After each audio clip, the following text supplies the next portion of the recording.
अध्याय 3 संख्याओं के साथ खेलना। 3.1 भूमिका। रमेश के पास 6 कंचे कांच की गोलियां हैं। वो इन्हें पंक्तियों में इस प्रकार व्यवस्थित करना चाहता है कि प्रत्येक पंक्ति में कंचों की संख्या समान हो। वो इन्हें निम्न विधियों से व्यवस्थित करता है और कंचों की कुल संख्या परिकलित करता है। 1. सबसे पहले उसने एक खड़ी लाइन में 6 कंचे रखे। प्रत्येक पंक्ति में एक कंचा रखा। पंक्तियों की संख्या बराबर 6, कंचों की कुल संख्या बराबर 1 गुणा 6 बराबर 6। 2. उसने प्रत्येक पंक्ति में 2 कंचे रखे। पंक्तियों की संख्या बराबर 3, कंचों की कुल संख्या बराबर 2 गुणा 3 बराबर 6। 3. उसने प्रत्येक पंक्ति में 3 कंचे रखे। पंक्तियों की संख्या बराबर 2, कंचों की कुल संख्या बराबर 3 गुणा 2 बराबर 6। 4. वो कोई ऐसी व्यवस्था नहीं सोच सका जिसमें प्रत्येक पंक्ति में 4 कंचे अथवा 5 कंचे हों, इसलिए अब केवल एक व्यवस्था बची जिसमें एक पंक्ति में सभी 6 कंचों को रख दिया जाए।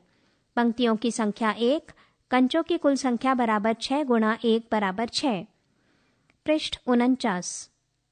इन परिकलनों में रमेश ये देखता है कि 6 को विभिन्न प्रकार से 2 संख्याओं के गुणनफलों के रूप में लिखा जा सकता है, जैसा कि यहाँ दिखाया गया है। 6 बराबर 1 गुणा 6, 6 बराबर 2 गुणा 3, 6 बराबर 3 गुणा 2, 6 बराबर 6 गुणा 1। 6 बराबर 2 गुणा 3 से ये कहा जा सकता है कि 2 और 3 संख्या 6 को पूरी विभाजित करती हैं, अर्थात 2 और 3 संख्या 6 के पूरे विभाजक या भाजक या डिवीज़र हैं। अन्य गुणनफल 6 बराबर 1 गुणा 6 से 6 के अन्य विभाजक 1 और 6 प्राप्त होते हैं। इसी प्रकार 1, 2, 3 और 6 संख्या 6 के विभाजक हैं। ये 6 के गुणनखंड या फैक्टर्स कहलाते हैं।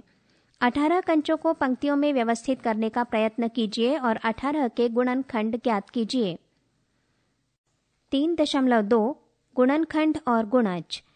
मैरी वे संख्याएं ज्ञात करना चाहती है जो 4 को पूरी विभाजित करती हैं। वो 4 को 4 से कम या उसके बराबर की संख्याओं से इस प्रकार विभाजित करती है। 4 भाग 1, भागफल 4 है और शेषफल या शेष 0 है।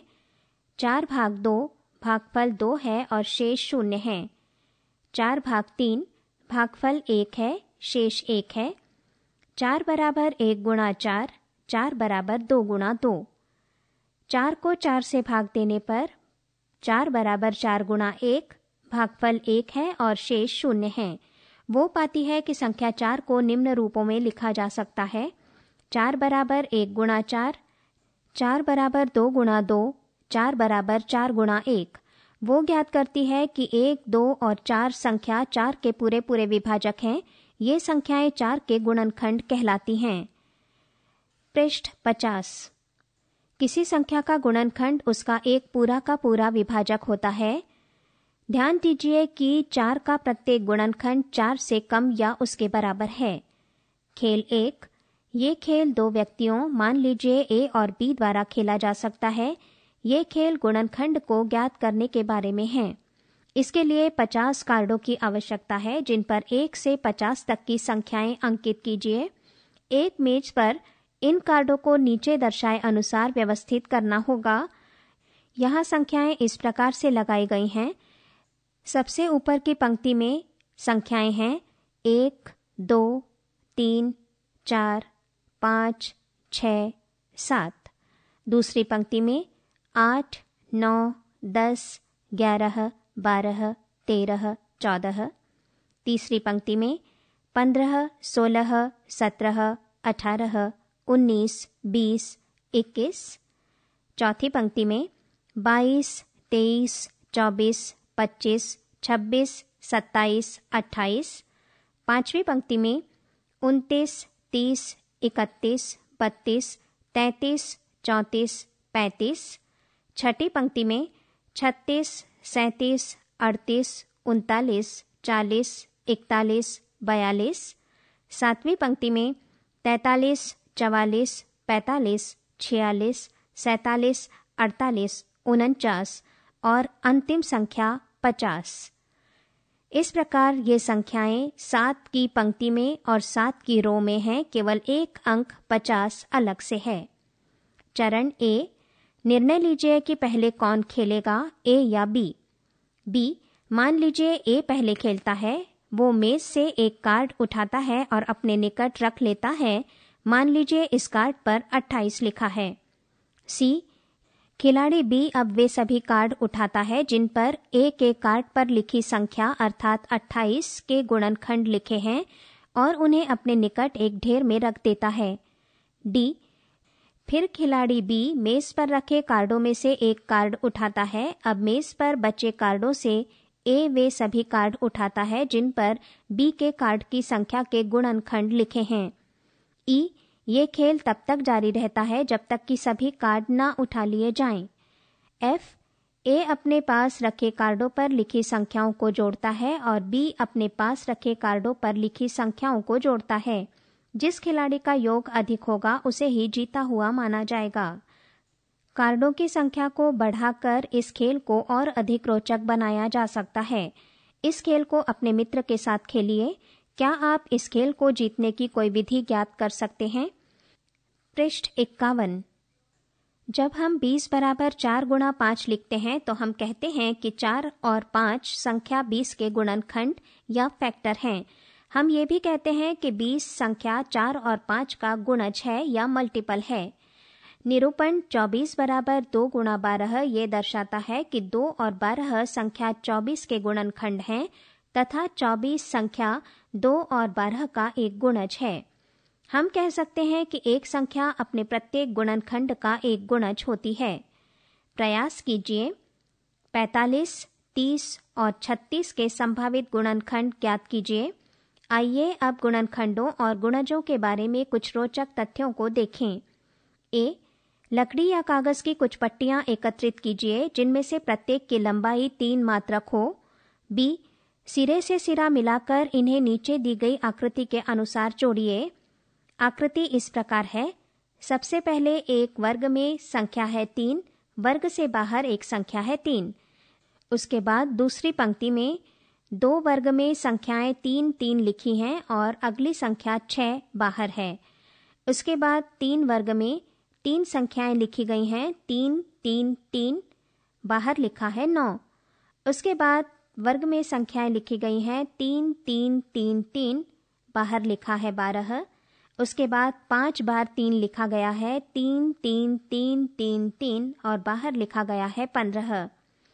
ऊपरी पट्टी की लंबाई 3 बराबर 1 गुणा 3 मात्रक है। इसके नीचे वाली पट्टी की लंबाई 3 + 3 बराबर 6 मात्रक है। साथ ही 6 बराबर 2 गुणा 3 है। अगली पट्टी की लंबाई 3 + 3 + 3 बराबर 9 मात्रक है। साथ ही 9 बराबर 3 गुणा 3 है। इस प्रक्रिया को जारी रखते हुए हम अन्य लंबाइयों को निम्न प्रकार से व्यक्त कर सकते हैं। 12 बराबर 4 गुणा 3, 15 बराबर 5 गुणा 3। हम कहते हैं कि संख्याएं 3, 6, 9, 12, 15 संख्या 3 के गुणज हैं। 3 के गुणजों की सूची को 18, 21, 24 ... के रूप में आगे बढ़ाया जा सकता है। इनमें से प्रत्येक गुणज 3 से बड़ा या उसके बराबर है। संख्या 4 के गुणज 4, 8, 12, 16, 20, 24 ... हैं। ये सूची समाप्त नहीं होती है। इनमें से प्रत्येक गुणज 4 से बड़ा या उसके बराबर है। आइए देखें कि गुणनखंडों और गुणजों के बारे में हम क्या निष्कर्ष निकाल सकते हैं। 1. क्या कोई ऐसी संख्या है जो प्रत्येक संख्या के गुणनखंड के रूप में आती है? हाँ, ये संख्या 1 है। उदाहरणार्थ 6 बराबर 1 गुणा 6, 18 बराबर 1 गुणा 18 इत्यादि। इसकी जांच कुछ और संख्याएं लेकर कीजिए और हम कहते हैं कि एक प्रत्येक संख्या का एक गुणनखंड होता है। पृष्ठ 52। 2. क्या 7 स्वयं का एक गुणनखंड हो सकता है? हाँ, आप 7 को 7 गुणा 1 के रूप में लिख सकते हैं। 10 के बारे में आप क्या कह सकते हैं? 15 के बारे में आप क्या सोचते हैं? आप देख सकते हैं कि प्रत्येक संख्या को आप इस रूप में लिख सकते हैं। हम कहते हैं कि प्रत्येक संख्या स्वयं अपना एक गुणनखंड होती है। 3. 16 के गुणनखंड क्या हैं? ये 1, 2, 4, 8 और 16 हैं। इन गुणनखंडों में क्या आप कोई ऐसा गुणनखंड ज्ञात कर सकते हैं जो 16 को विभाजित ना करता हो? 20 और 36 के लिए भी उपरोक्त कथन की जांच कीजिए। आप पाएंगे कि एक संख्या का प्रत्येक गुणनखंड उस संख्या का एक पूर्ण विभाजक होता है। 4. 34 के गुणनखंड क्या हैं? ये 1, 2, 17 और स्वयं 34 हैं। इनमें सबसे बड़ा गुणनखंड कौन सा है? ये 34 है। अन्य गुणनखंड 1, 2 और 17 संख्या 34 से छोटे हैं। 64, 81 और 56 के लिए भी इस कथन की जांच कीजिए। हम कहते हैं कि एक दी हुई संख्या का प्रत्येक गुणनखंड उस संख्या से छोटा या उसके बराबर होता है। 5. 76 के गुणनखंडों की संख्या 5 है। 136 के कितने गुणनखंड हैं? 96 के कितने गुणनखंड हैं? आप पाएंगे कि आप इनमें से प्रत्येक संख्या के गुणनखंडों की संख्याओं को गिन सकते हैं। संख्याएं 10,576, 25,642 इत्यादि जैसी बड़ी होने पर भी आप इन संख्याओं के गुणनखंडों को गिन सकते हैं। यद्यपि आपको इन संख्याओं को गुणनखंडित करने में कुछ कठिनाई अवश्य होगी। हम कह सकते हैं कि एक दी हुई संख्या के गुणनखंडों की संख्या परिमित या फिनिट होती है। 6. 7 के गुणज क्या हैं? स्पष्टतः ये 7, 14, 21, 28 ... हैं। आप पाएंगे कि इनमें से प्रत्येक 7 से बड़ा या उसके बराबर है। क्या ये प्रत्येक संख्या के गुणजों के लिए सत्य होगा? इसकी जांच 6, 9 और 10 के गुणजों को लेकर कीजिए। हम पाते हैं कि एक संख्या का प्रत्येक गुणज उस संख्या से बड़ा या उसके बराबर होता है। 7. 5 के गुणज लिखिए। ये 5, 10, 15, 20 ... हैं। क्या आप सोचते हैं कि ये सूची कहीं समाप्त होगी? नहीं, ये सूची समाप्त ना होने वाली है। इसकी जांच 6, 7 इत्यादि के गुणजों को लेकर भी कीजिए। हम प्राप्त करते हैं कि एक दी हुई संख्या के गुणजों की संख्या अपरिमित या इन्फिनिट है। 8. क्या 7 स्वयं का एक गुणज है? हाँ, क्योंकि 7 बराबर 7 गुणा 1। क्या ये अन्य संख्याओं के लिए भी सत्य है? 3, 12 और 16 के लिए इसकी जांच कीजिए। आप पाएंगे कि प्रत्येक संख्या स्वयं का एक गुणज है। 6 के सभी गुणनखंड 1, 2, 3 और 6 हैं। साथ ही 1 + 2 + 3 + 6 = 12 बराबर 2 गुणा 6 है। हम प्राप्त करते हैं कि 6 के सभी गुणनखंडों का योग 6 का 2 गुना है। 28 के सभी गुणनखंड 1, 2, 4, 7, 14 और 28 हैं। इन्हें जोड़ने पर हम प्राप्त करते हैं कि 1 + 2 + 4 + 7 + 14 + 28 = 56 बराबर 2 गुणा 28 है। अर्थात 28 के सभी गुणनखंडों का योग संख्या 28 का 2 गुना है। वो संख्या जिसके सभी गुणनखंडों का योग उस संख्या का 2 गुना हो एक संपूर्ण संख्या कहलाती है। 6 और 28 संपूर्ण संख्याएं हैं। पृष्ठ 53. क्या 10 एक संपूर्ण संख्या है? उदाहरण 1. 68 के सभी गुणनखंडों को लिखिए। हल. हम देखते हैं कि 68 बराबर 1 गुणा 68, 68 बराबर 2 गुणा 34, 68 बराबर 4 गुणा 17, 68 बराबर 17 गुणा 4। यहाँ रुक जाइए क्योंकि 4 और 17 पहले आ चुके हैं। इस प्रकार 68 के सभी गुणनखंड 1, 2, 4, 17, 34 और 68 हैं। उदाहरण 2. 36 के गुणनखंड ज्ञात कीजिए। हल. 36 बराबर 1 गुणा 36, 36 बराबर 2 गुणा 18, 36 बराबर 3 गुणा 12, 36 बराबर 4 गुणा 9, 36 बराबर 6 गुणा 6। यहाँ रुक जाइए क्योंकि दोनों गुणनखंड 6 समान हैं।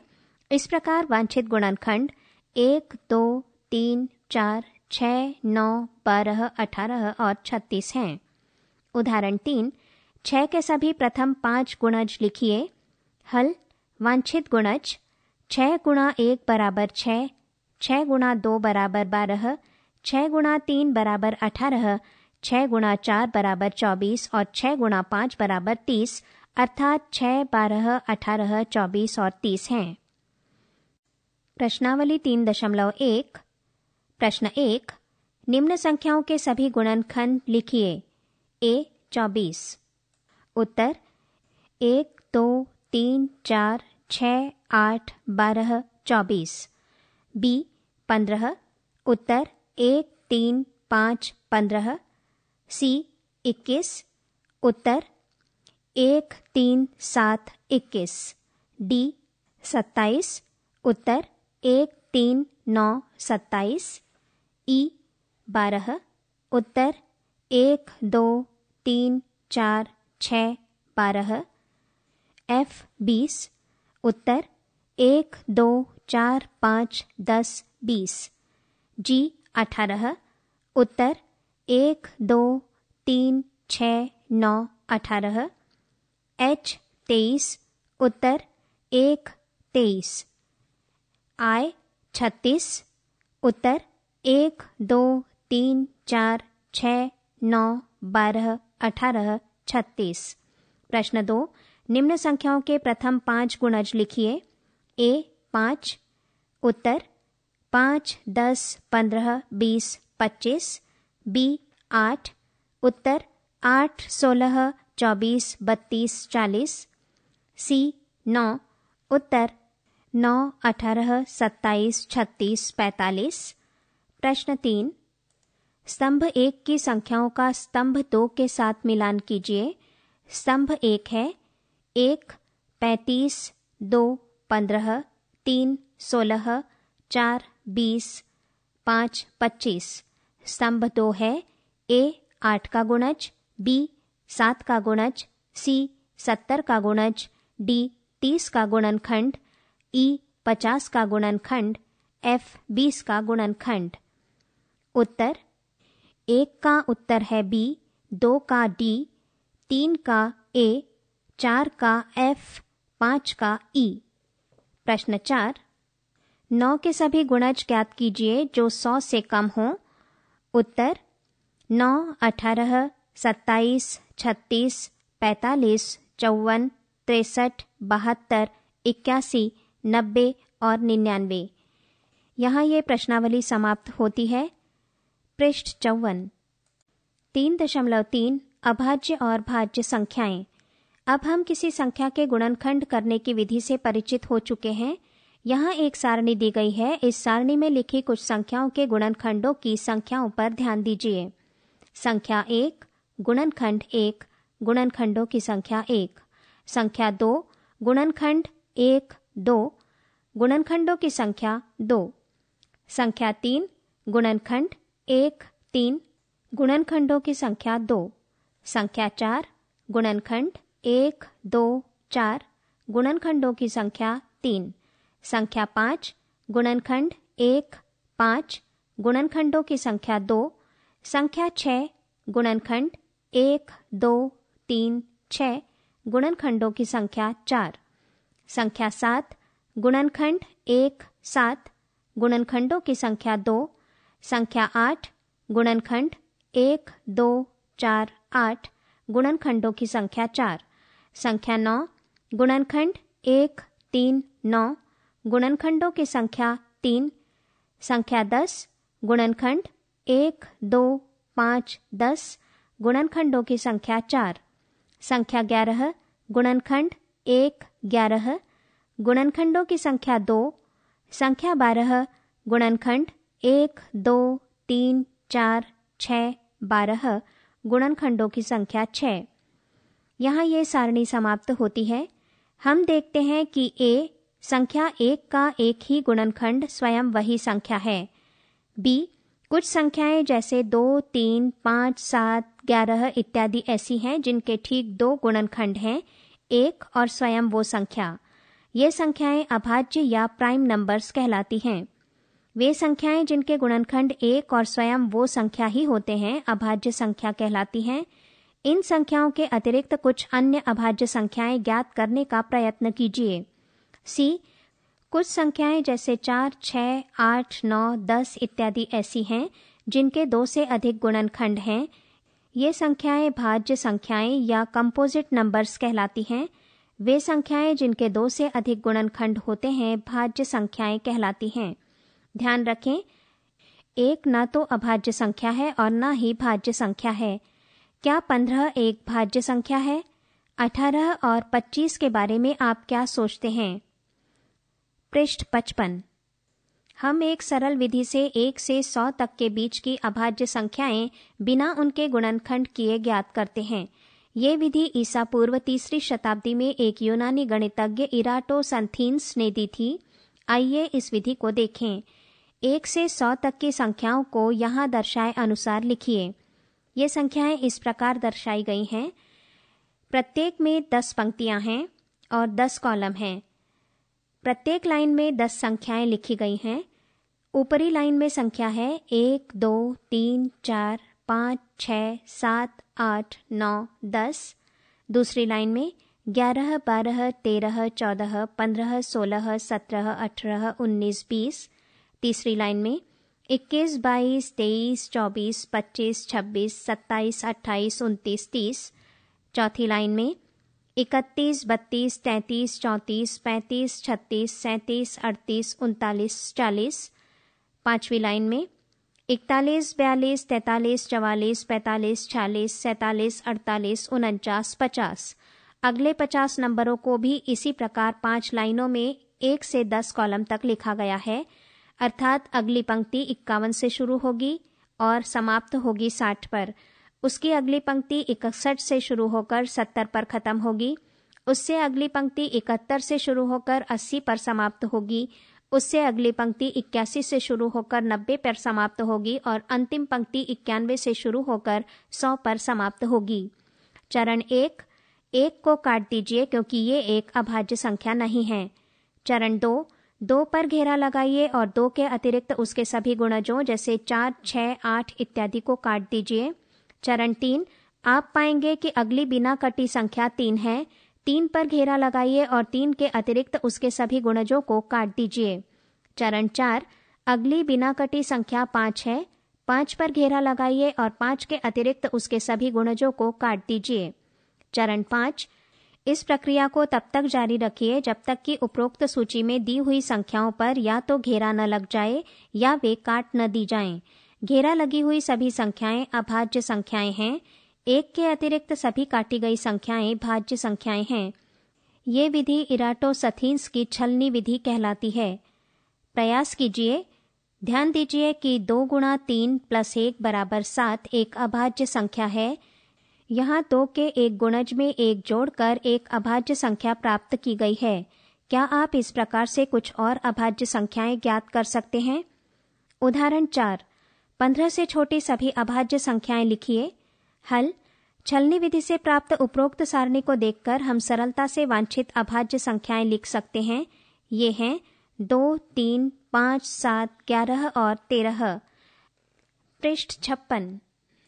सम और विषम संख्याएं।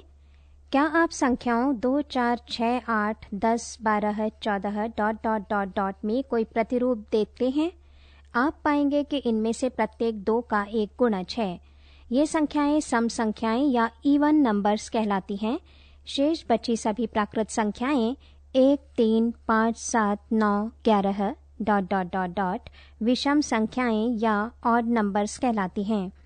आप आसानी से जांच कर सकते हैं कि 1, 2 या 3 अंकों वाली संख्या सम संख्या है या नहीं। आप ये कैसे ज्ञात करेंगे कि 7,56,482 जैसी बड़ी संख्या एक सम संख्या है या नहीं? क्या 2 से भाग देकर? क्या ये प्रक्रिया जटिल नहीं होगी? हम कहते हैं कि वो संख्या जिसके इकाई के स्थान पर 0, 2, 4, 6 या 8 अंक हों एक सम संख्या कहलाती है।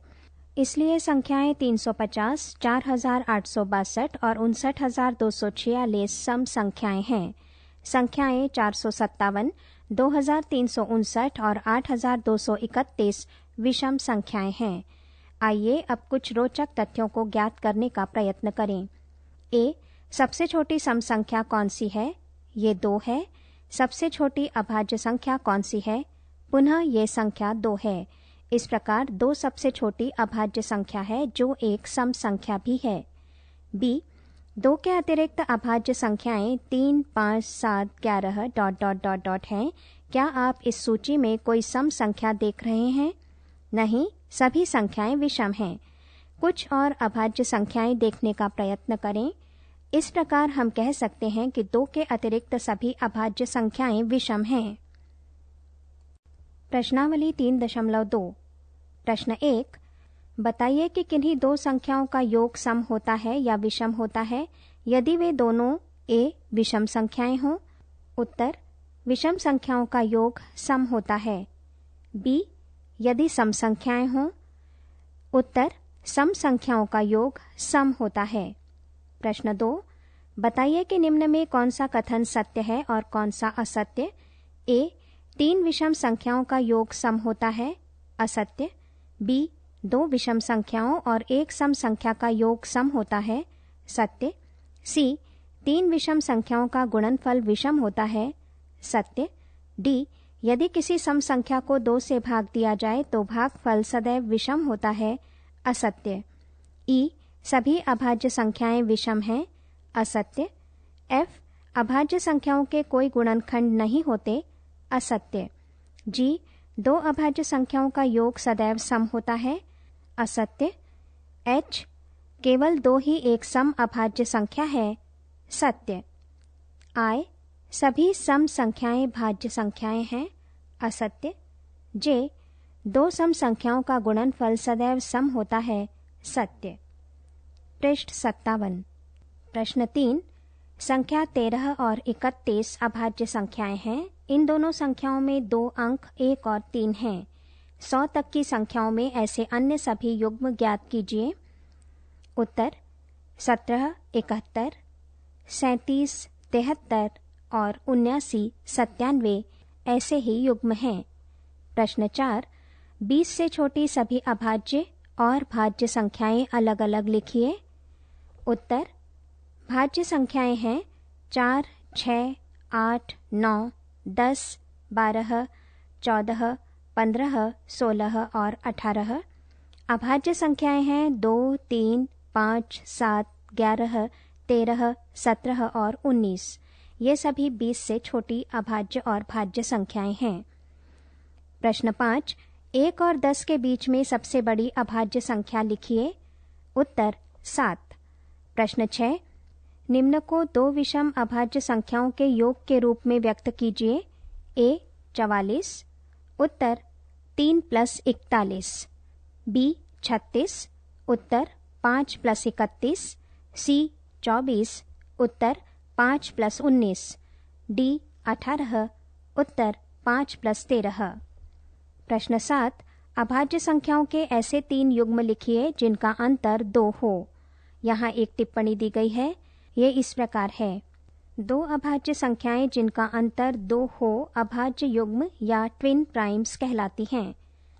उत्तर, 3, 5, 5, 7 और 11, 13 ऐसे प्राइम नंबर्स हैं जो कि ट्विन प्राइम्स हैं या अभाज्य युग्म हैं। प्रश्न 8, निम्न में से कौन सी संख्याएं अभाज्य संख्याएं हैं। ए, 23। बी, 51। सी, 37। डी, 26। उत्तर, ए, 23 और सी, 37 अभाज्य संख्याएं हैं। प्रश्न 9, 100 से छोटी 7 क्रमागत भाज्य संख्याएं लिखिए जिनके बीच में कोई अभाज्य संख्या ना हो। उत्तर, संख्याएं हैं 90, 91, 92, 93, 94, 95 और 96। प्रश्न 10, निम्न संख्याओं में से प्रत्येक को 3 अभाज्य संख्याओं के योग के रूप में व्यक्त कीजिए। ए, 21। उत्तर, 3 + 5 + 13। बी, 31। उत्तर, 3 + 5 + 23। सी, 53। उत्तर, 13 + 17 + 23। डी, 61। उत्तर, 7 + 13 + 41। ये एक तरीका है, इसके अन्य तरीके भी हो सकते हैं। प्रश्न 11, 20 से छोटी अभाज्य संख्याओं के ऐसे 5 युग्म लिखिए जिनका योग 5 से विभाज्य हो। संकेत 3 + 7 = 10। उत्तर, 2, 3, 2, 13, 3, 17, 7, 13 और 11, 19। प्रश्न 12, निम्न में रिक्त स्थानों को भरिए। ए, वो संख्या जिसके केवल 2 गुणनखंड हों 1 कहलाती है। उत्तर, अभाज्य संख्या। बी, वो संख्या जिसके 2 से अधिक गुणनखंड हों एक कहलाती है। उत्तर भाज्य संख्या सी। एक न तो डैश है और न ही डैश। उत्तर एक न ही अभाज्य संख्या है और न ही भाज्य संख्या है। डी सबसे छोटी अभाज्य संख्या डैश है। उत्तर 2। ई सबसे छोटी भाज्य संख्या डैश है। उत्तर 4। एफ सबसे छोटी सम संख्या डैश है। उत्तर 2। यहाँ ये प्रश्नावली समाप्त होती है। 3.4 संख्याओं की विभाज्यता की जांच। क्या संख्या 38 संख्या 2 से विभाज्य है? क्या ये 4 से विभाज्य है? क्या ये 5 से विभाज्य है? 38 को वास्तविक रूप में इन संख्याओं से भाग देने पर हम प्राप्त करते हैं कि ये 2 से विभाज्य है, परंतु 4 और 5 से विभाज्य नहीं है। आइए देखें कि क्या हम कोई प्रतिरूप या पैटर्न ज्ञात कर सकते हैं जिससे हम बता सकें कि कोई संख्या 2, 3, 4, 5, 6, 8, 9, 10 या 11 से विभाज्य है या नहीं। क्या आप सोचते हैं कि ऐसे प्रतिरूप हम आसानी से देख सकते हैं? 10 से विभाज्यता। चारों 10 के गुणजों 10, 20, 30, 40, 50, 60 ... को देख रही थी। उसने इन संख्याओं में एक सर्वनिष्ठ गुण देखा। क्या आप बता सकते हैं कि क्या इनमें प्रत्येक के इकाई के स्थान पर अंक 0 हैं? उसने इकाई के स्थान 0 वाली कुछ और संख्याओं के बारे में भी सोचा, जैसे कि 100, 1000, 3200, 7010। उसने ये भी ज्ञात किया कि ये सभी संख्याएं 10 से विभाज्य हैं। इस प्रकार वो ज्ञात करती है कि यदि किसी संख्या के इकाई के स्थान पर अंक 0 हो तो वो 10 से विभाज्य होती है। क्या आप 100 से विभाज्यता का कोई नियम ज्ञात कर सकते हैं? पृष्ठ 58। 5 से विभाज्यता। मनी ने संख्याओं 5, 10, 15, 20, 25, 30, 35 ... में एक रोचक प्रतिरूप प्राप्त किया। क्या आप ये प्रतिरूप बता सकते हैं? इन सभी संख्याओं में इकाई के स्थान पर या तो अंक 0 है या अंक 5 है। उसने ज्ञात किया कि ये सभी संख्याएं 5 से विभाज्य हैं। उसने 5 से विभाज्य कुछ और संख्याएं लीं, जैसे कि 105, 215, 6205, 3500 इत्यादि। इन संख्याओं में भी इकाई के स्थान पर 0 या 5 ही आते हैं। उसने 23, 56 और 97 को 5 से भाग देने का प्रयत्न किया। क्या वो ऐसा करने में समर्थ हो जाएगा? इसकी जांच कीजिए।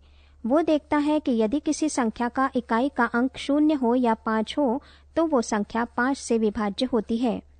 क्या 17,50,125 संख्या 5 से विभाज्य है? 2 से विभाज्यता।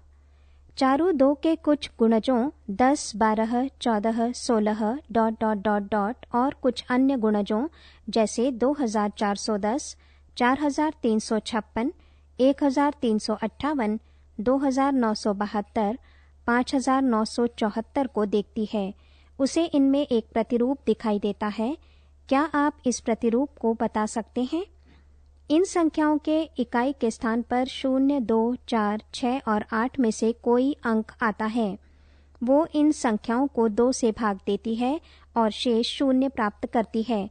वो ये भी ज्ञात करती है कि संख्याएं 2467 और 4829 संख्या 2 से विभाज्य नहीं हैं। इन संख्याओं में इकाई के स्थान पर 0, 2, 4, 6 या 8 में से कोई भी अंक नहीं है। इन प्रेक्षणों से वो ये निष्कर्ष निकालती है कि यदि किसी संख्या के इकाई के स्थान पर 0, 2, 4, 6 या 8 में से कोई अंक हो तो वो संख्या 2 से विभाज्य होती है। 3 से विभाज्यता। क्या संख्या 21, 27, 36, 54 और 219 संख्या 3 से विभाज्य हैं? हाँ, ये हैं।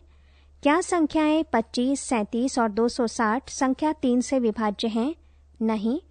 3 से विभाज्यता के लिए क्या आप कोई प्रतिरूप इकाई स्थान में देख सकते हैं? हम नहीं देख सकते क्योंकि इकाई के स्थान पर समान अंक होने पर वो 3 से विभाजित हो भी सकता है और नहीं भी। जैसे संख्या 27 3 से विभाजित है, पर संख्याएं 17, 37 3 से विभाजित नहीं हैं। अब आप 21, 36, 54 और 219 के अंकों को जोड़िए। क्या आप इनमें कोई विशेष बात देखते हैं? 2 + 1 = 3, 3 + 6 = 9, 5 + 4 = 9 और 2 + 1 + 9 = 121। ये सभी योग 3 से विभाज्य हैं। 25, 37, 260 के अंकों को जोड़िए। हमें 2 + 5 = 7, 3 + 7 = 10, 2 + 6 + 0 = 8 प्राप्त होता है। इनमें से कोई भी योग 3 से विभाज्य नहीं है। हम कहते हैं कि यदि किसी संख्या के अंकों का योग 3 का एक गुणज हो तो वो संख्या 3 से विभाज्य होती है। क्या 7221 संख्या 3 से विभाज्य है? पृष्ठ 59। 6 से विभाज्यता।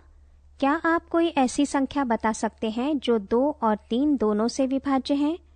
ऐसी एक संख्या 18 है। क्या संख्या 18 2 गुणा 3 के गुणनफल 6 से विभाज्य होगी? हाँ, ऐसा ही है। 18 जैसी कुछ और संख्याएं ज्ञात कीजिए और जांचिए कि क्या वे 6 से भी विभाज्य हैं। क्या आप कोई ऐसी संख्या बता सकते हैं जो 2 से विभाज्य हो परंतु 3 से विभाज्य न हो? अब एक ऐसी संख्या लिखिए जो 3 से विभाज्य हो परंतु 2 से विभाज्य न हो। ऐसी एक संख्या 27 है। क्या 27 संख्या 6 से विभाज्य है? नहीं। ऐसी कुछ और संख्याएं ज्ञात करने का प्रयत्न कीजिए। इन प्रेक्षणों से हम निष्कर्ष निकालते हैं कि यदि कोई संख्या 2 और 3 से विभाज्य हो तो वो संख्या 6 से भी विभाज्य होती है। 4 से विभाज्यता। क्या आप 3 अंकों की कोई ऐसी संख्या बता सकते हैं जो 4 से विभाज्य है? हाँ, ऐसी एक संख्या 212 है। अब आप कोई 4 अंकों की संख्या बताओ जो 4 से विभाज्य हो। ऐसी एक संख्या 1936 है। 212 के इकाई और दहाई के स्थानों के अंकों से बनी संख्या को देखिए। ये संख्या 12 है जो 4 से विभाज्य है। 1936 के लिए ये संख्या 36 है। पुनः ये संख्या भी 4 से विभाज्य है। इसी प्रक्रिया को संख्या 4612, 3516, 9532 पर करने का प्रयत्न कीजिए। क्या 286 संख्या 4 से विभाज्य है? नहीं। क्या संख्या 86 संख्या 4 से विभाज्य है? नहीं। अतः हम कहते हैं कि 3 या अधिक अंकों की एक संख्या 4 से विभाज्य होती है यदि उसके अंतिम 2 अंकों इकाई और दहाई के स्थान के अंकों से बनी संख्या 4 से विभाज्य हो। इस नियम की जांच 10 और उदाहरण लेकर कीजिए।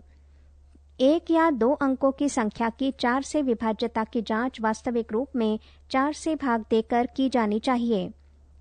8 से विभाज्यता। क्या संख्याएं 1000, 2104 और 1416 संख्या 8 से विभाज्य हैं? हाँ, ये 8 से विभाज्य हैं। इन संख्याओं के इकाई, दहाई और सैकड़े के अंकों से बनी संख्याएं क्रमशः 000, 104 और 416 है। ये तीनों संख्याएं भी 8 से विभाज्य हैं। ऐसी कुछ और संख्याएं ज्ञात कीजिए जिनके इकाई, दहाई और सैकड़े के स्थानों के अंकों अर्थात अंतिम 3 अंक से बनी संख्याएं 8 से विभाज्य हों। उदाहरणार्थ 9216, 8216, 7216, 10216, 99,95,216 इत्यादि। इन संख्याओं में आप पाएंगे कि ये संख्याएं स्वयं भी 8 से विभाज्य हैं।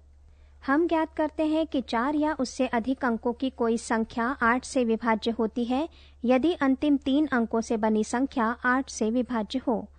क्या 73,512 संख्या 8 से विभाज्य है? 1, 2 या 3 अंकों वाली संख्याओं की 8 से विभाज्यता की जांच वास्तविक रूप से भाग देकर की जा सकती है। पृष्ठ 60। 9 से विभाज्यता। 9 के गुणज 9, 18, 27, 36, 45, 54 ... हैं, अर्थात ये संख्याएं 9 से विभाज्य हैं। कुछ अन्य संख्याएं 4608 और 5283 भी हैं जो 9 से विभाज्य हैं। क्या आप इन संख्याओं के अंकों के योग में कोई प्रतिरूप देखते हैं?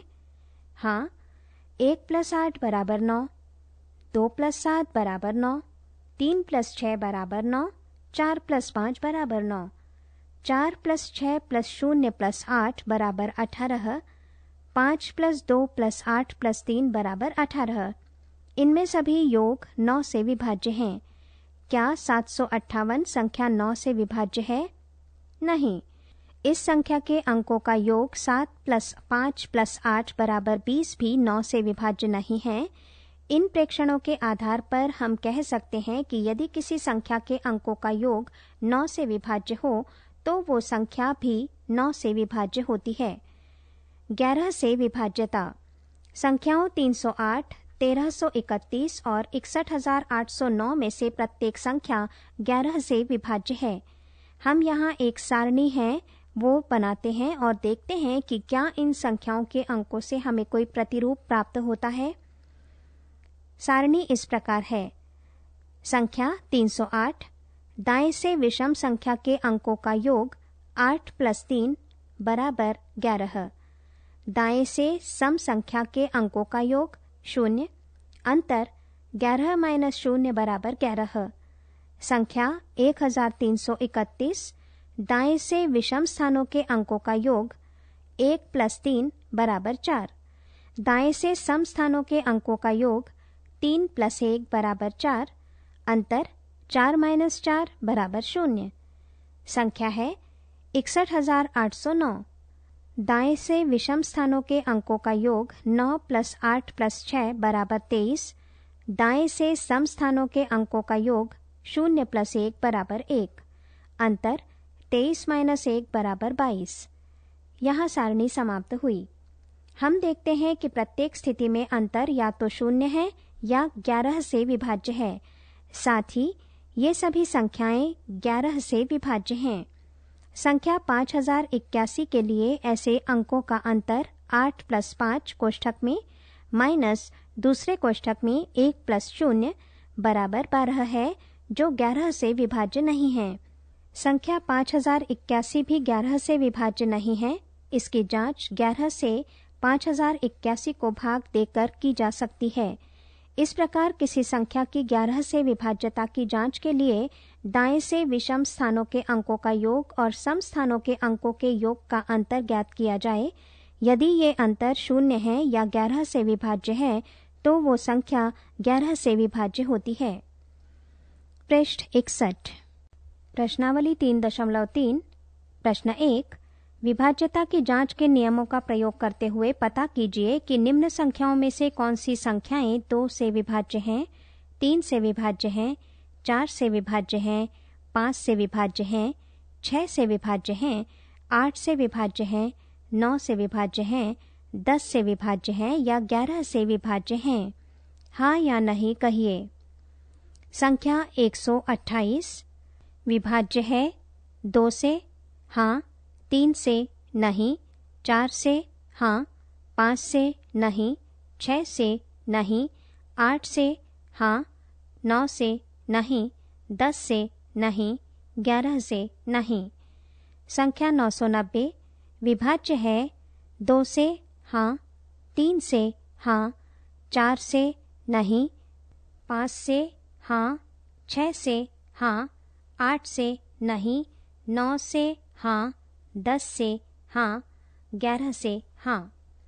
संख्या 1586 2 से विभाज्य है हाँ, 3 से नहीं, 4 से नहीं, 5 से नहीं, 6 से नहीं, 8 से नहीं, 9 से नहीं, 10 से नहीं, 11 से नहीं। संख्या 275 विभाज्य है 2 से नहीं, 3 से नहीं, 4 से नहीं, 5 से हाँ, 6 से नहीं, 8 से नहीं, 9 से नहीं, 10 से नहीं, 11 से हाँ। संख्या 6686 विभाज्य है 2 से हाँ, 3 से नहीं, 4 से नहीं, 5 से नहीं, 6 से नहीं, 8 से नहीं, 9 से नहीं, 10 से नहीं, 11 से नहीं। संख्या 6,39,210 विभाज्य है 2 से हाँ, 3 से हाँ, 4 से नहीं, 5 से हाँ, 6 से हाँ, 8 से नहीं, 9 से नहीं, 10 से हाँ, 11 से हाँ। संख्या 4,29,714 विभाज्य है 2 से हाँ, 3 से हाँ, 4 से नहीं, 5 से नहीं, 6 से हाँ, 8 से नहीं, 9 से हाँ, 10 से नहीं, 11 से नहीं। संख्या 2,856 विभाज्य है 2 से हाँ, 3 से हाँ, 4 से हाँ, 5 से नहीं, 6 से हाँ, 8 से हाँ, 9 से नहीं, 10 से नहीं, 11 से नहीं। संख्या 3,060 विभाज्य है 2 से हाँ, 3 से हाँ, 4 से हाँ, 5 से हाँ, 6 से हाँ, 8 से नहीं, 9 से हाँ, 10 से हाँ, 11 से नहीं। संख्या 4,06,839 विभाज्य है 2 से नहीं, 3 से हाँ, 4 से नहीं, 5 से नहीं, 6 से नहीं, 8 से नहीं, 9 से नहीं, 10 से नहीं, 11 से नहीं। प्रश्न 2, विभाज्यता की जांच के नियमों द्वारा ज्ञात कीजिए कि निम्न में से कौन सी संख्याएं 4 से विभाज्य हैं और कौन सी 8 से विभाज्य हैं। संख्याएं हैं A 572, B 7,26,352, C 5,500, D 6,000, E 12,159, F 14,560, G 21,084, H 3,17,95,072, I 1,700, J 2,150। उत्तर 4 से विभाज्य संख्याएं हैं A, B, C, D, F, G, H, I। 8 से विभाज्य संख्याएं हैं B, D, F, H। प्रश्न 3, विभाज्यता की जांच के नियमों द्वारा ज्ञात कीजिए कि निम्न में से कौन सी संख्याएं 6 से विभाज्य हैं। संख्याएं हैं A 2,97,144, B 1,258, C 4,335, D 61,233, E 9,01,352, F 4,38,750, G 17,90,184, H 12,583, I 6,39,210, J 17,852। उत्तर 6 से विभाज्य संख्याएं हैं A, F, G और I, अर्थात 2,97,144, 4,38,750, 17,90,184 और 6,39,210।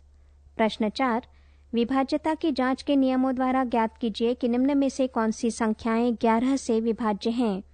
संख्याएं हैं A 5,445, B 10,824, C 71,38,965, D 7,01,59,308, E 1,01,00,000, F 9,01,153। उत्तर 11 से विभाज्य संख्याएं हैं A, B, D, E, F, अर्थात 5,445, 10,824, 7,16,09,308, 1,01,00,000 और 9,01,153। प्रश्न 5, निम्न में रिक्त स्थानों में सबसे छोटा अंक तथा सबसे बड़ा अंक लिखिए जिससे संख्या 3 से विभाज्य हो। संख्याएं हैं A डैश 6,7,2,4।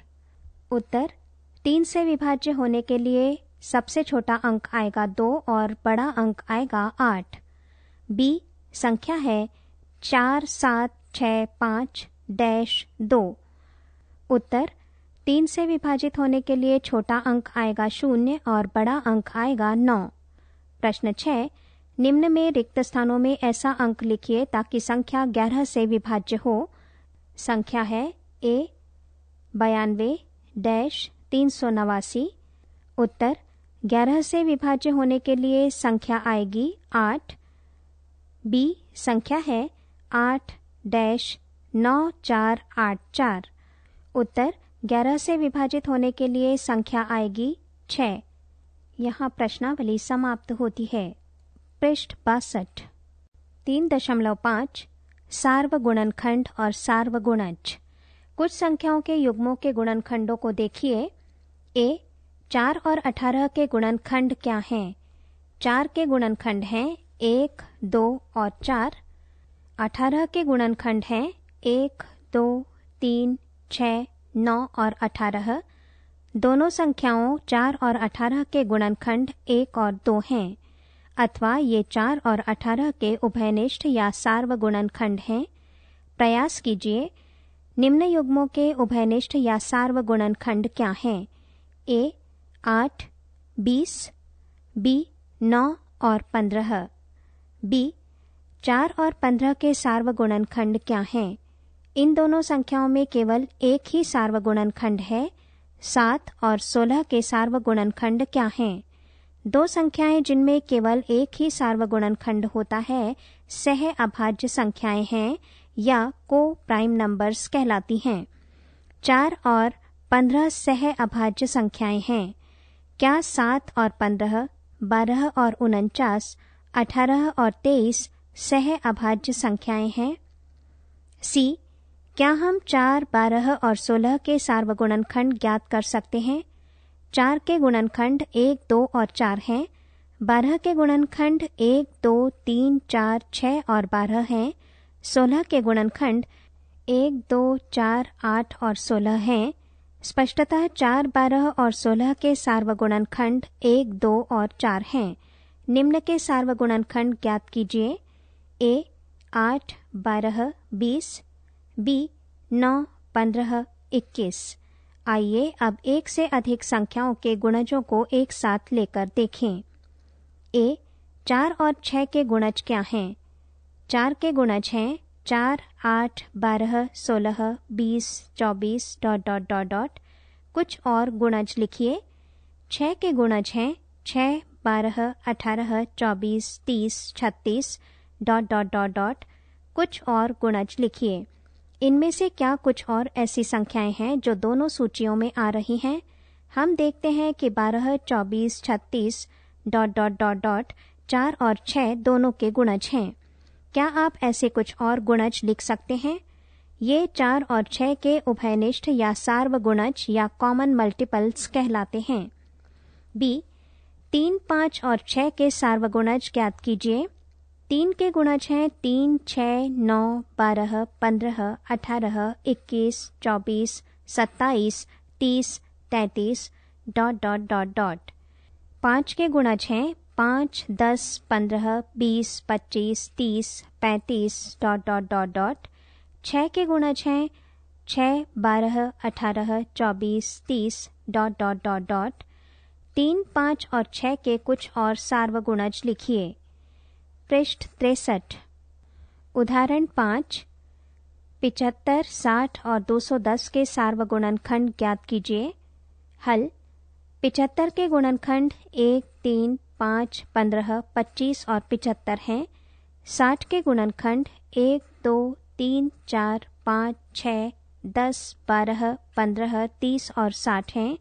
210 के गुणनखंड 1, 2, 3, 5, 6, 7, 10, 14, 15, 21, 30, 35, 42, 70, 105 और 210 हैं। इस प्रकार 75, 60 और 210 के सार्वगुणनखंड 1, 3, 5 और 15 हैं। उदाहरण 6 3, 4 और 9 के सार्वगुणज ज्ञात कीजिए। हल 3 के गुणज हैं 3, 6, 9, 12, 15, 18, 21, 24, 27, 30, 33, 36, 39, 42, 45, 48... 4 के गुणज हैं 4, 8, 12, 16, 20, 24, 28, 32, 36, 40, 44, 48... 9 के गुणज हैं 9, 18, 27, 36, 45, 54, 63, 72, 81... स्पष्टतः 3, 4 और 9 के सार्वगुणज हैं 36 72 108 ... प्रश्नावली 3.4। प्रश्न 1, निम्न के सार्वगुणनखंड ज्ञात कीजिए। ए 20 और 28। उत्तर 1 2 4। बी 15 और 25। उत्तर 1 और 5। सी 35 और 50। उत्तर 1 और 5। डी 56 और 120। उत्तर 1 2 4 और 8। प्रश्न 2, निम्न के सार्वगुणनखंड ज्ञात कीजिए। ए 4 8 और 12। उत्तर 1 2 और 4। बी 5 15 और 25। उत्तर 1 और 5। प्रश्न 3, निम्न के प्रथम 3 सार्वगुणज ज्ञात कीजिए। ए 6 और 8। उत्तर 24 48 और 72। बी 12 और 18। उत्तर 36 72 और 108। प्रश्न 4, 100 से छोटी ऐसी सभी संख्याएं लिखिए जो 3 और 4 के सार्वगुणज हैं। उत्तर 12 24 36 48 60 72 84 96। प्रश्न 5, निम्न में से कौन सी संख्याएं सह अभाज्य हैं। ए 18 और 35। बी 15 और 37। सी 30 और 415। डी 17 और 68। ई 216 और 215। एफ 81 और 16। उत्तर ए बी ई एफ। प्रश्न 6, एक संख्या 5 और 12 दोनों से विभाज्य है, किस अन्य संख्या से ये संख्या सदैव विभाजित होगी। उत्तर 60। प्रश्न 7, एक संख्या 12 से विभाज्य है, और कौन सी संख्याएं हैं जिनसे ये संख्या विभाज्य होगी। उत्तर 1 2 3 4 6। यहाँ ये प्रश्नावली समाप्त होती है। पृष्ठ 64। 3.6 विभाज्यता के कुछ और नियम। आइए संख्याओं की विभाज्यता के कुछ और नियमों को देखें। 1, क्या आप 18 का एक गुणनखंड बता सकते हैं। ये 9 है। 9 के एक गुणनखंड को लिखिए। ये 3 है। क्या संख्या 18 का एक गुणनखंड 3 है। हाँ, ये है। 18 का कोई अन्य गुणनखंड बताइए। ये 6 है। 6 का एक गुणनखंड बताइए। ये 2 है। ये 18 का भी एक गुणनखंड है, अर्थात 18 को विभाजित करता है। इसकी जांच 18 के अन्य गुणनखंडों के लिए भी कीजिए। यही प्रक्रिया 24 के लिए भी कीजिए। ये 8 से विभाज्य है, साथ ही संख्या 24 8 के सभी गुणनखंडों 1 2 4 और 8 से भी विभाज्य है। इसलिए हम कह सकते हैं कि यदि कोई संख्या एक संख्या से विभाज्य है, तो वो संख्या इस संख्या के प्रत्येक गुणनखंड से भी विभाज्य होगी। 2, संख्या 80 संख्याओं 4 और 5 दोनों से विभाज्य है। ये 4 गुणा 5 बराबर 20 से भी विभाज्य है, तथा 4 और 5 सह अभाज्य संख्याएं हैं। इसी प्रकार 60 सह अभाज्य संख्याओं 3 और 5 से विभाज्य है। 60 गुणनफल 3 गुणा 5 बराबर 15 से भी विभाज्य है। इसलिए हम कह सकते हैं कि यदि कोई संख्या 2 सह अभाज्य संख्याओं से विभाज्य हो, तो वो उनके गुणनफल से भी विभाज्य होती है। 3, दोनों संख्याएं 16 और 20 संख्या 4 से विभाज्य हैं। संख्या 16 प्लस 20 बराबर 36 भी 4 से विभाज्य है। इसकी जांच संख्याओं के कुछ और युग्म लेकर कीजिए। 16 और 20 के अन्य उभयनिष्ठ गुणनखंडों के लिए भी इसकी जांच कीजिए। इस प्रकार यदि दी हुई दो संख्याएं किसी संख्या से विभाज्य हों, तो इन संख्याओं का योग भी उस संख्या से विभाज्य होगा। 4, दोनों संख्याएं 35 और 20 संख्या 5 से विभाज्य हैं। क्या इनका अंतर 35 माइनस 20 बराबर 15 भी 5 से विभाज्य है। इसकी जांच संख्याओं के ऐसे कुछ अन्य युग्म लेकर भी कीजिए। इस प्रकार यदि दी हुई दो संख्याएं किसी संख्या से विभाज्य हों, तो इन संख्याओं का अंतर भी उस संख्या से विभाज्य होगा। दो संख्याओं के अन्य युग्म लेकर उपर्युक्त दिए गए चारों नियमों की जांच कीजिए। पृष्ठ 65। 3.7 अभाज्य गुणनखंडन। यदि किसी संख्या को उसके गुणनखंडों के गुणनफल के रूप में व्यक्त किया जाए तो हम कहते हैं कि हमने उस संख्या को गुणनखंडित या फैक्टराइज्ड कर लिया है अथवा उसके गुणनखंड कर लिए हैं। इस प्रकार जब हम 24 बराबर 3 गुणा 8 लिखते हैं तो हम कहते हैं कि हमने 24 के गुणनखंड कर लिए हैं। ये 24 के गुणनखंडनों में से एक गुणनखंडन है। इसके अन्य गुणनखंड इस प्रकार हैं। 24 बराबर 2 गुणा 12 बराबर 2 गुणा 2 गुणा 6 बराबर 2 गुणा 2 गुणा 2 गुणा 3। 24 बराबर 4 गुणा 6 बराबर 2 गुणा 2 गुणा 6 बराबर 2 गुणा 2 गुणा 2 गुणा 3। 24 बराबर 3 गुणा 8 बराबर 3 गुणा 2 गुणा 2 गुणा 2 बराबर 2 गुणा 2 गुणा 2 गुणा 3। 24 के उपरोक्त सभी गुणनखंडों में अंत में हम एक ही गुणनखंड 2 गुणा 2 गुणा 2 गुणा 3 पर पहुंचते हैं। इस गुणनखंड में केवल 2 और 3 ही गुणनखंड हैं और ये अभाज्य संख्याएं हैं। किसी संख्या का इस प्रकार का गुणनखंडन अभाज्य गुणनखंडन या प्राइम फैक्टराइजेशन कहलाता है। आइए इसकी जांच संख्या 36 से करें। 36 के गुणनखंडन इस प्रकार हो सकते हैं। 36 बराबर 2 गुणा 18 बराबर 2 गुणा 2 गुणा 9 बराबर 2 गुणा 2 गुणा 3 गुणा 3। दूसरी तरह से इसके गुणनखंड इस प्रकार हो सकते हैं। 36 बराबर 3 गुणा 12 बराबर 3 गुणा 3 गुणा 4 बराबर 3 गुणा 3 गुणा 2 गुणा 2 बराबर 2 गुणा 2 गुणा 3 गुणा 3।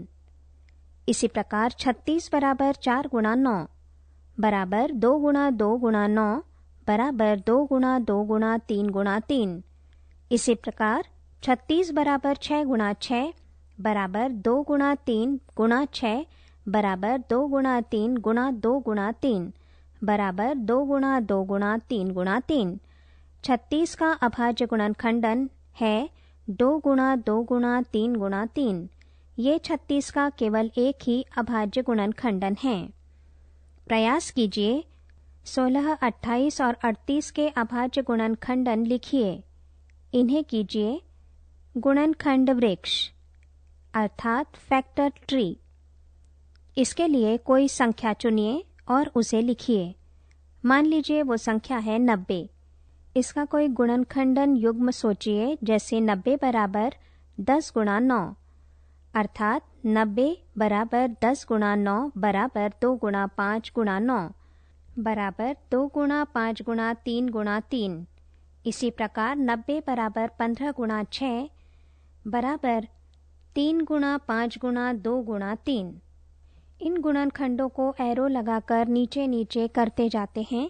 अधिक जानकारी के लिए अपने शिक्षक से संपर्क करें। ऐसे ही निम्न संख्याएं लेकर और कीजिए। संख्याएं हैं A8, B12। पृष्ठ 66। उदाहरण 7। 980 का अभाज्य गुणनखंडन ज्ञात कीजिए। हल। हम ऐसा निम्न प्रकार करते हैं। हम संख्या 980 को 2, 3, 5, 7 इत्यादि से इसी क्रम में बार बार भाग देते हैं। ये प्रक्रिया हम तब तक जारी रखते हैं जब तक कि भागफल इनसे विभाजित होता रहे। जैसे 980 को 2 से भाग देने पर 490 बचे, पुनः 2 से भाग देने पर 245 बचे, उसके बाद 5 से विभाजित करने पर शेष 49 बचे, इसके बाद 7 से विभाजित करने पर शेष 7 बचे, अंत में 7 से विभाजित करने पर शेष 1 बचा। इस प्रकार 980 का अभाज्य गुणनखंडन है 980 बराबर 2 गुणा 2 गुणा 5 गुणा 7 गुणा 7। प्रश्नावली 3.5। प्रश्न 1। निम्न में से कौन से कथन सत्य हैं? ए।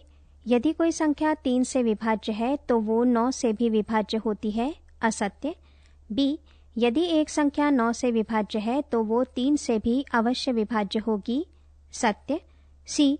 एक संख्या 18 से भी विभाज्य होती है यदि वो 3 और 6 दोनों से विभाज्य हो, असत्य। डी। यदि एक संख्या 9 और 10 दोनों से विभाज्य हो तो वो 90 से भी विभाज्य होगी, सत्य।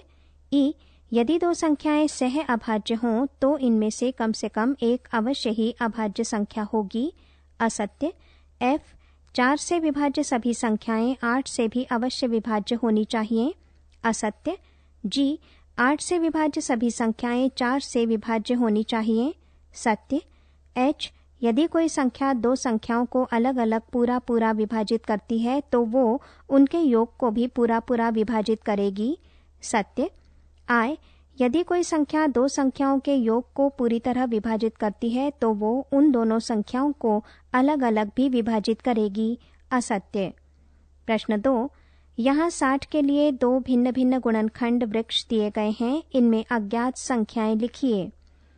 A 60 बराबर 6 गुणा 10 अर्थात 2 गुणा प्रश्न चिन्ह गुणा 5 गुणा प्रश्न चिन्ह। उत्तर प्रश्न चिन्ह के स्थान पर आएगा पहले 3 और बाद में 2। B 60 बराबर 30 गुणा प्रश्न चिन्ह उत्तर 2। 30 बराबर 10 गुणा प्रश्न चिन्ह उत्तर 3। 10 बराबर प्रश्न चिन्ह गुणा प्रश्न चिन्ह बराबर 2 गुणा 5। प्रश्न 3, एक भाज्य संख्या के अभाज्य गुणनखंडन में किन गुणनखंडों को सम्मिलित नहीं किया जाता है? उत्तर 1 और वो संख्या स्वयं। पृष्ठ 67। प्रश्न 4, 4 अंकों की सबसे बड़ी संख्या लिखिए और उसे अभाज्य गुणनखंडन के रूप में व्यक्त कीजिए। उत्तर सबसे बड़ी 4 अंकों की संख्या है 9999। इसका अभाज्य गुणनखंडन है 3 गुणा 3 गुणा 11 गुणा 101। प्रश्न 5, 5 अंकों की सबसे छोटी संख्या लिखिए और उसे अभाज्य गुणनखंडन के रूप में व्यक्त कीजिए। उत्तर संख्या है 10,000। इसका गुणनखंडन है 2 गुणा 2 गुणा 2 गुणा 2 गुणा 5 गुणा 5 गुणा 5 गुणा 5। प्रश्न 6, 1729 के सभी अभाज्य गुणनखंड ज्ञात कीजिए और उन्हें आरोही क्रम में व्यवस्थित कीजिए। अब दो क्रमागत अभाज्य गुणनखंडों में यदि कोई संबंध है तो लिखिए। उत्तर 1729 बराबर 7 गुणा 13 गुणा 19। दो क्रमागत अभाज्य गुणनखंडों का अंतर 6 है। प्रश्न 7, 3 क्रमागत संख्याओं का गुणनफल सदैव 6 से विभाज्य होता है। इस कथन को कुछ उदाहरणों की सहायता से स्पष्ट कीजिए। उत्तर 1, 2 गुणा 3 गुणा 4 बराबर 24 6 से विभाज्य है। 2, 5 गुणा 6 गुणा 7 बराबर 210 ये 6 से विभाज्य है। प्रश्न 8, 2 क्रमागत विषम संख्याओं का योग 4 से विभाज्य होता है। कुछ उदाहरण लेकर इस कथन का सत्यापन कीजिए। पुस्तक में उत्तर नहीं दिया गया है। प्रश्न 9, निम्न में से किन व्यंजकों में अभाज्य गुणनखंडन किए गए हैं? A 24 बराबर 2 गुणा 3 गुणा 4। B 56 बराबर 1 गुणा 7 गुणा 2 गुणा 2 गुणा 2। C 70 बराबर 2 गुणा 5 गुणा 7। D 54 बराबर 2 गुणा 3 गुणा 9। उत्तर B और C। प्रश्न 10, बिना भाग किए ज्ञात कीजिए कि क्या 25,110 संख्या 45 से विभाज्य है। संकेत 5 और 9 सह अभाज्य संख्याएं हैं। दी हुई संख्या की 5 और 9 से विभाज्यता की जांच कीजिए। उत्तर हाँ। प्रश्न 11, संख्या 18 2 और 3 दोनों से विभाज्य है। ये 2 गुणा 3 बराबर 6 से भी विभाज्य है। इसी प्रकार एक संख्या 4 और 6 दोनों से विभाज्य है। क्या हम कह सकते हैं कि वो संख्या 4 गुणा 6 बराबर 24 से भी विभाज्य होगी? यदि नहीं तो अपने उत्तर की पुष्टि के लिए एक उदाहरण दीजिए। उत्तर नहीं। संख्या 12 दोनों संख्याओं 4 और 6 से विभाज्य है, परंतु संख्या 12 संख्या 24 से विभाज्य नहीं है। प्रश्न 12, मैं 4 भिन्न भिन्न अभाज्य गुणनखंडों वाली सबसे छोटी संख्या हूँ। क्या आप मुझे ज्ञात कर सकते हैं? उत्तर संख्या है 2 गुणा 3 गुणा 5 गुणा 7 बराबर 210। पृष्ठ 68। 3.8 महत्तम समापवर्तक। हम दो संख्याओं के सार्वगुणनखंड ज्ञात करना सीख चुके हैं। अब हम इन सार्वगुणनखंडों में सबसे बड़ा गुणनखंड ज्ञात करने का प्रयत्न करेंगे। 12 और 16 के सार्वगुणनखंड क्या हैं? ये 1, 2 और 4 हैं। इन सार्वगुणनखंडों में सबसे बड़ा कौन सा है? ये 4 है। 20, 28 और 36 के सार्वगुणनखंड क्या हैं? ये 1, 2 और 4 हैं तथा इनमें पुनः सबसे बड़ा गुणनखंड 4 है। 2 या अधिक दी हुई संख्याओं के सार्वगुणनखंडों में सबसे बड़ा सार्वगुणनखंड इन दी हुई संख्याओं का महत्तम समापवर्तक या हाईएस्ट कॉमन फैक्टर कहलाता है। महत्तम समापवर्तक को संक्षेप में MS या HCF भी लिखते हैं। इसे महत्तम सबसे बड़ा, सार्वभाजक, ग्रेटेस्ट कॉमन डिवाइजर या GCD भी कहा जाता है। प्रयास कीजिए, निम्न का महत्तम समापवर्तक ज्ञात कीजिए। 1, 24 और 36, 2, 15, 25 और 30, 3, 8 और 12, 4, 12, 16 और 28। संख्याओं 20, 28 और 36 का महत्तम समापवर्तक इन संख्याओं के अभाज्य गुणनखंडन द्वारा इस प्रकार ज्ञात किया जा सकता है। 20 बराबर 2 गुणा 2 गुणा 5, 28 बराबर 2 गुणा 2 गुणा 7, 36 बराबर 2 गुणा 2 गुणा 3 गुणा 3। अतः 20, 28 और 36 में सार्वगुणनखंड 2 बार आ रहा है। अतः 20, 28 और 36 का महत्तम समापवर्तक 2 गुणा 2 बराबर 4 है। उत्तर 4। प्रश्नावली 3.6। प्रश्न 1, निम्न संख्याओं के महत्तम समापवर्तक ज्ञात कीजिए। A 18, 48। Uttar 6। B 30, 42। Uttar 6। C 18, 60। Uttar 6। D 27, 63। Uttar 9। E 36, 84। Uttar 12। F 34, 102। Uttar 34। G 70, 105 और 175। उत्तर 35। H 91, 112 और 49। उत्तर 7। I 18, 54 और 81। उत्तर 9। J 12, 45 और 75। उत्तर 3। प्रश्न 2, निम्न का महत्तम समापवर्तक क्या है? A 2 क्रमागत संख्याएं। उत्तर 1। B 2 क्रमागत सम संख्याएं।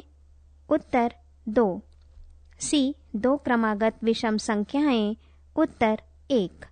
प्रश्न 3, अभाज्य गुणनखंडन द्वारा 2 सह अभाज्य संख्याओं 4 और 15 का महत्तम समापवर्तक इस प्रकार ज्ञात किया गया।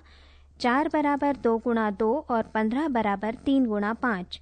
चूंकि इन गुणनखंडों में कोई अभाज्य सार्वगुणनखंड नहीं है, इसलिए 4 और 15 का महत्तम समापवर्तक 0 है। क्या ये उत्तर सही है? यदि नहीं तो सही महत्तम समापवर्तक क्या है? उत्तर, ये उत्तर सही नहीं है। सही उत्तर है 1। यहाँ ये प्रश्नावली समाप्त होती है। पृष्ठ 69। 3.9 लघुत्तम समापवर्त्य। 4 और 6 के सार्वगुणज क्या हैं?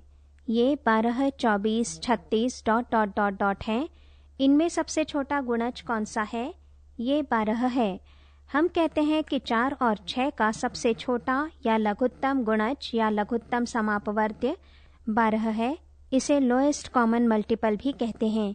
ये वो छोटी से छोटी संख्या है जो दोनों का गुणज है।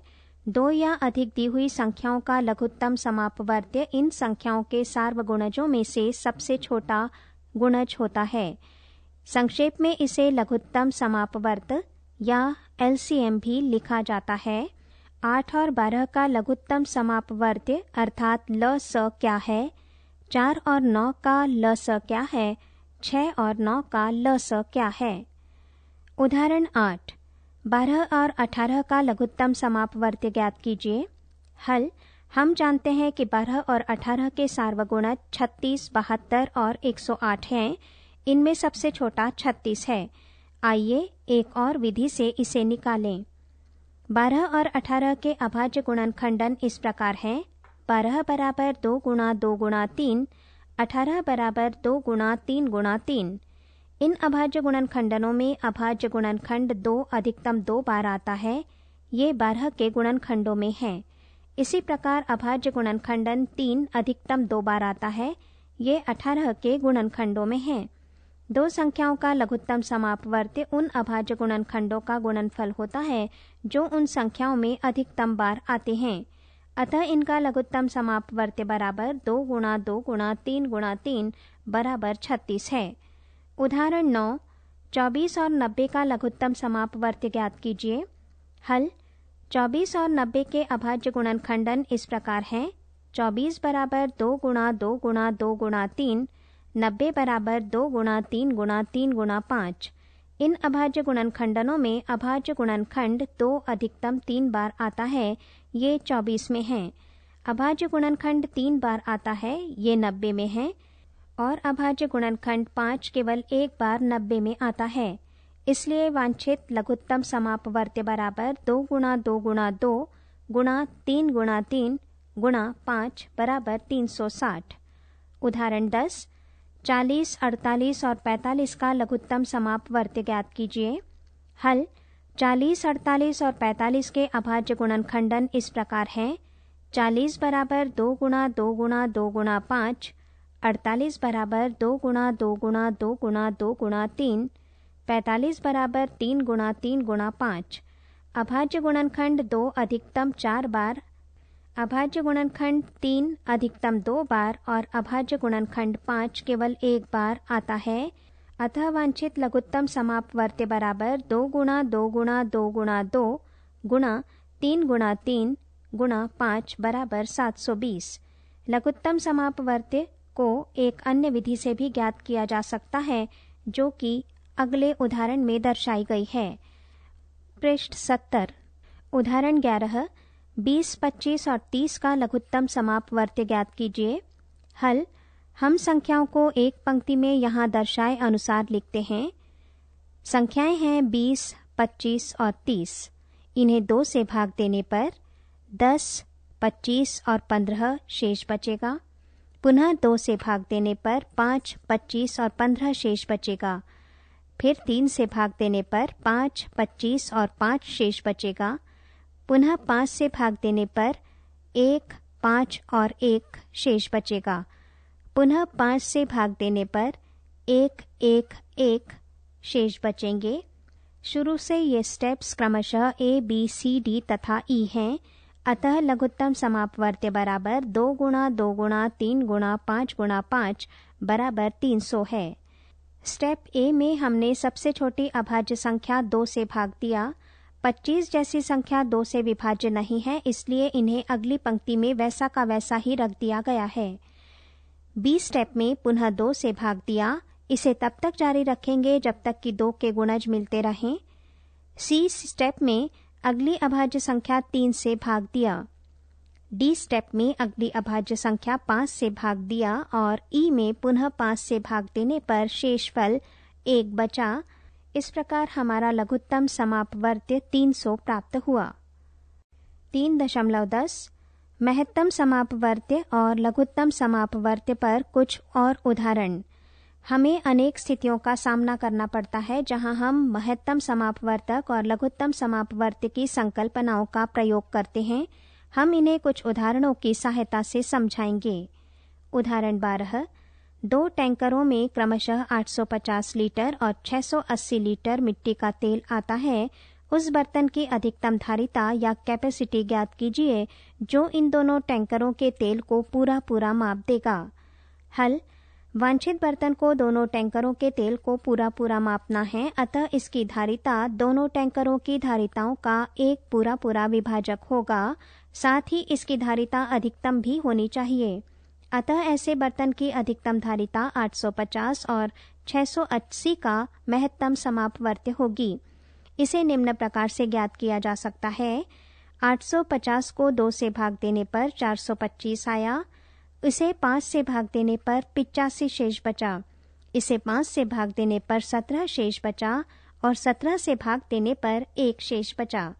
इसी प्रकार 680 को 2 से भाग देने पर 340, पुनः 2 से भाग देने पर 170, पुनः 2 से भाग देने पर 85, पुनः 5 से भाग देने पर 17 और 17 से भाग देने पर 1 शेष बचा। अतः 850 बराबर 2 गुणा 5 गुणा 5 गुणा 17 और 680 बराबर 2 गुणा 2 गुणा 2 गुणा 5 गुणा 17। इस प्रकार 850 और 680 के सार्वगुणनखंड 2, 5 और 17 हैं। अतः 850 और 680 का महत्तम समापवर्तक 2 गुणा 5 गुणा 17 बराबर 170 है। अतः वांछित बर्तन की अधिकतम धारिता 170 लीटर है। ये पहले बर्तन को 5 बार में और दूसरे को 4 बार में पूरा पूरा माप देगा। पृष्ठ 71। उदाहरण 13। प्रातःकालीन सैर में 3 व्यक्ति एक साथ कदम उठाकर चलना प्रारंभ करते हैं। उनके कदमों की लंबाइयां क्रमशः 80 सेंटीमीटर, 85 सेंटीमीटर और 90 सेंटीमीटर हैं। इनमें से प्रत्येक न्यूनतम कितनी दूरी चले कि वे उसे पूरे पूरे कदमों में तय करें। प्रत्येक व्यक्ति द्वारा चली गई दूरी को समान और न्यूनतम रहना है। ये वांछित न्यूनतम दूरी जो प्रत्येक व्यक्ति को चलनी है उनके कदमों की मापों का लघुत्तम समापवर्त्य होगी। क्या आप बता सकते हैं क्यों? इसलिए हम 80, 85 और 90 का लघुत्तम समापवर्त्य ज्ञात करते हैं। 80, 85 और 90 का लघुत्तम समापवर्त्य 12,240 है। अतः वांछित न्यूनतम दूरी 12,240 सेंटीमीटर है। उदाहरण 14। वो सबसे छोटी संख्या ज्ञात कीजिए जिसे 12, 16, 24 और 36 से भाग देने पर प्रत्येक दशा में 7 शेष रहता है। हल। हम 12, 16, 24 और 36 का लघुत्तम समापवर्त्य ज्ञात करते हैं। लघुत्तम समापवर्त्य बराबर 2 गुणा 2 गुणा 2 गुणा 2 गुणा 3 गुणा 3 बराबर 144। 144 वो सबसे छोटी संख्या है जिसे 12, 16, 24 और 36 से भाग देने पर प्रत्येक दशा में 0 शेष रहेगा। परंतु हमें ऐसी सबसे छोटी संख्या चाहिए जिसमें प्रत्येक दशा में 7 शेष रहे। अतः वांछित संख्या 144 से 7 अधिक होगी। इस प्रकार वांछित सबसे छोटी संख्या बराबर 144 प्लस 7 बराबर 151 है। पृष्ठ 72। प्रश्नावली 3.7। प्रश्न 1।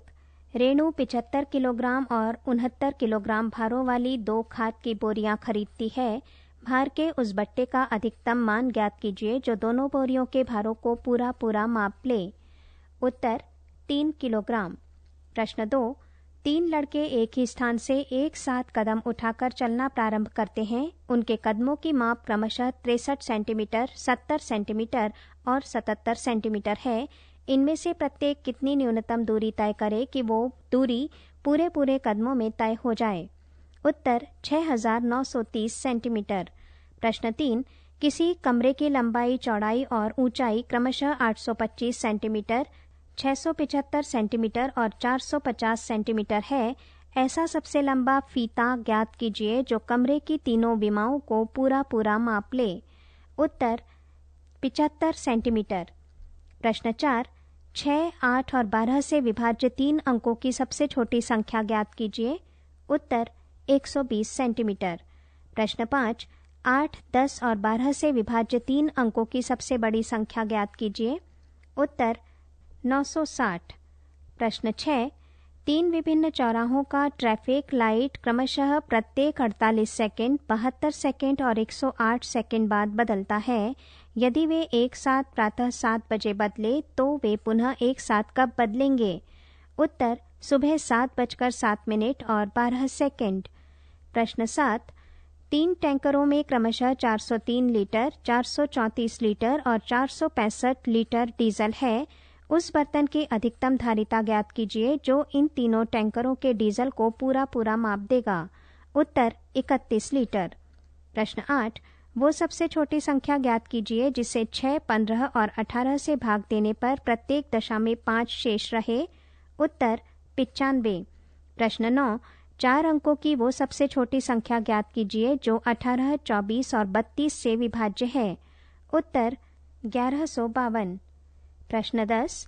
निम्न संख्याओं का लघुत्तम समापवर्त्य ज्ञात कीजिए जिनमें एक संख्या सदैव 3 का एक गुणज है। ए 9 और 4। उत्तर 36। बी 12 और 5। उत्तर 60। सी 6 और 5 उत्तर 30, डी 15 और 4 उत्तर 60। प्राप्त लघुत्तम समापवर्त्य में एक सामान्य गुण का अवलोकन कीजिए। क्या लघुत्तम समापवर्त्य प्रत्येक स्थिति में दोनों संख्याओं का गुणनफल है? यहाँ प्रत्येक स्थिति में लघुत्तम समापवर्त्य 3 का गुणज है। प्रत्येक स्थिति में लघुत्तम समापवर्त्य 2 संख्याओं का गुणनफल है।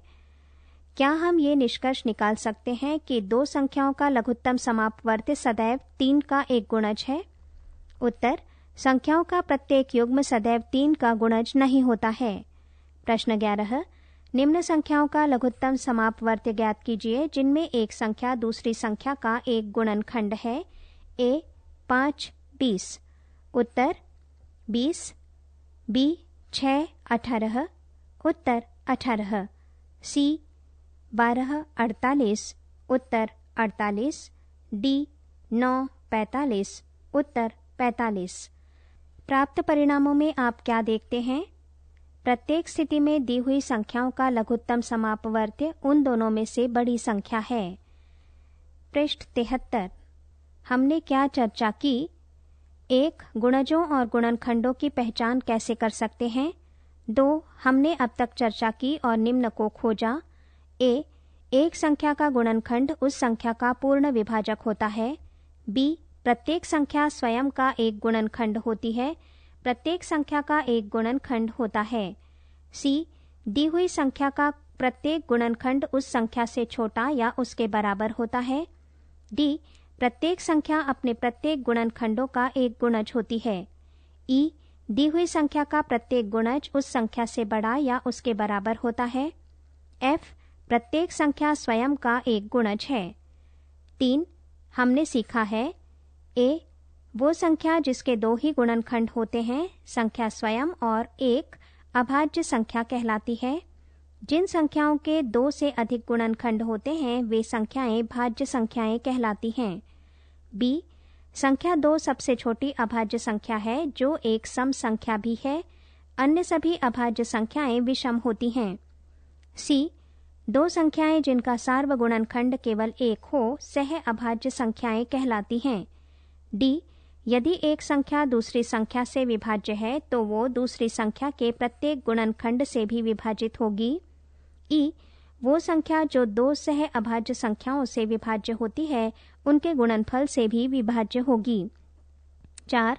संख्याओं को बिना भाग की क्रिया किए उनकी छोटी 2, 3, 4, 5, 8, 9 और 11 से विभाज्यता की जांच कर सकते हैं। हमने संख्या के अंकों का विभिन्न संख्याओं से विभाज्यता के संबंधों का अन्वेषण किया है। ए. 2, 5 और 10 से विभाज्यता संख्या के अंकों के योग द्वारा की जा सकती है। बी.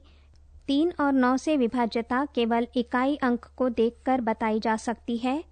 सी.